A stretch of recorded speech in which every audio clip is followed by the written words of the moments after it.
সুপ্রিয় দর্শক, আসসালামু আলাইকুম। এ হচ্ছে ধান খেতে কীটনাশক দেওয়া। তো এই ধান খেতে পোকা হলে তো এই কীটনাশকগুলো ব্যবহার করা হয়।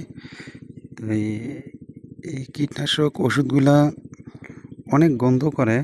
তবে গন্ধ করলে নাকে মুখে এরকম গামছা পেঁচিয়ে তারপর কীটনাশকগুলো দেওয়া হয়।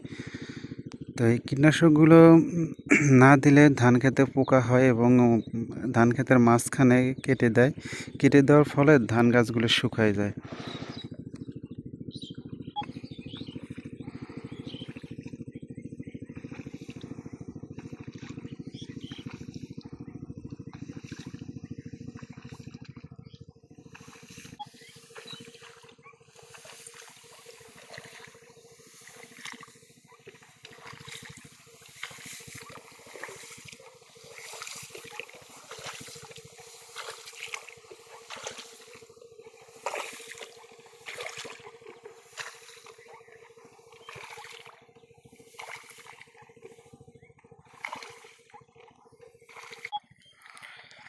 আর এই হচ্ছে স্যালো মেশিন, ছোট স্যালো মেশিন। আর এই স্যালো মেশিনগুলো দিয়েই ধান ক্ষেতগুলোর মধ্যে পানি দেওয়া হয়।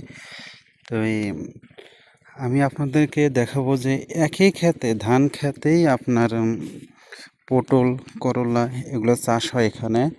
তো কীভাবে পটল, করলা চাষ করে সেটা আপনাদেরকে আমি দেখাবো। সামনের যে একটা ক্ষেত দেখতে পাচ্ছেন, বাঁশ দিয়ে ঝাড় দেওয়া, আসলে ওইটাই পটল ক্ষেত। তো কীভাবে পটল চাষ করে আমি আপনাদেরকে দেখাইতেছি।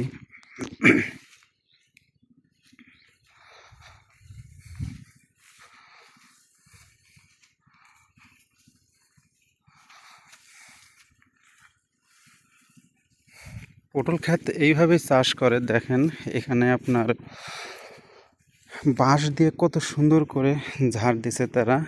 আমি পটল ক্ষেতের নিচটা দেখাই। পটল ক্ষেতের নিচে একদম ক্লিয়ার, ঘাস যা হয়েছে তারা ঘাসগুলো সব উঠে ফেলাইছে এবং একদম ক্লিয়ার করে দিছে, যাতে করে পটল গাছের জন্য ক্ষতি না হয়।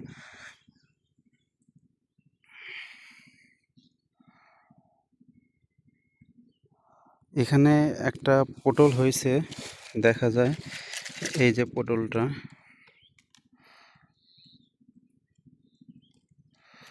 এইভাবে পটল চাষ করে। অনেকেই জানেন না যে পটল কীভাবে চাষ করে, পটল ক্ষেত কীরকম, ঠিক আছে? তাদের জন্য এই ভিডিওটা।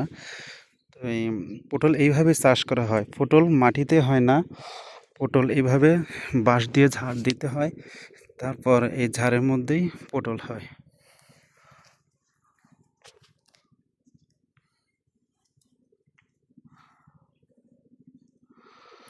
এই যে এখানে দুইটা সুন্দর পটল দেখা যাইতেছে। তাই আমি একদম নিচ থেকে ভিডিও করতেছি।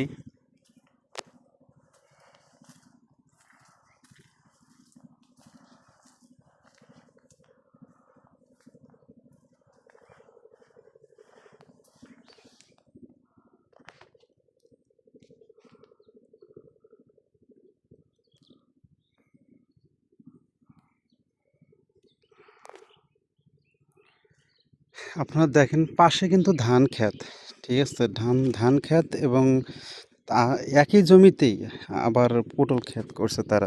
তারা ধান করে নাই, তারা পটল করছে। আসলে পটল উঁচা জমির মধ্যে করা লাগে, তারা নিচা জমির মধ্যেই পটল আবাদ করছে, এটা রিস্ক নিয়ে। তো তারপরও হয়েছে, মোটামুটি আল্লাহর মতো ভালো হয়েছে পটল। তো এত ভালো হওয়ার কথা না। তো পটল মূলত ধান খেতে করে না, পটল ভিটা মাটির মধ্যে করা হয়, উঁচা ক্ষেতের মধ্যে।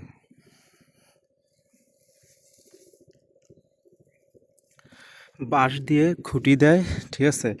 খুঁটি দেওয়ার পর খুঁটির মধ্যে চিকন চিকন এগুলো রশি, দেখেন আপনারা চিকন রশি ব্যবহার করছে তারা। এখানে অনেকেই তার ব্যবহার করে, জিআই তার ব্যবহার করে, তারা প্লাস্টিকের রশি ব্যবহার করছে এখানে।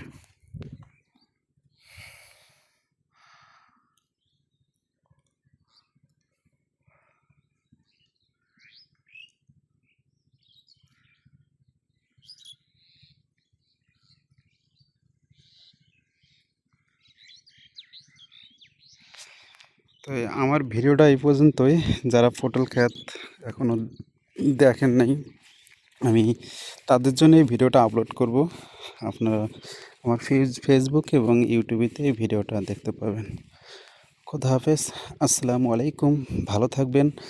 আবার দেখা হবে নেক্সট টাইমে কোনো এক ভিডিওর মধ্যে। খোদা হাফেজ।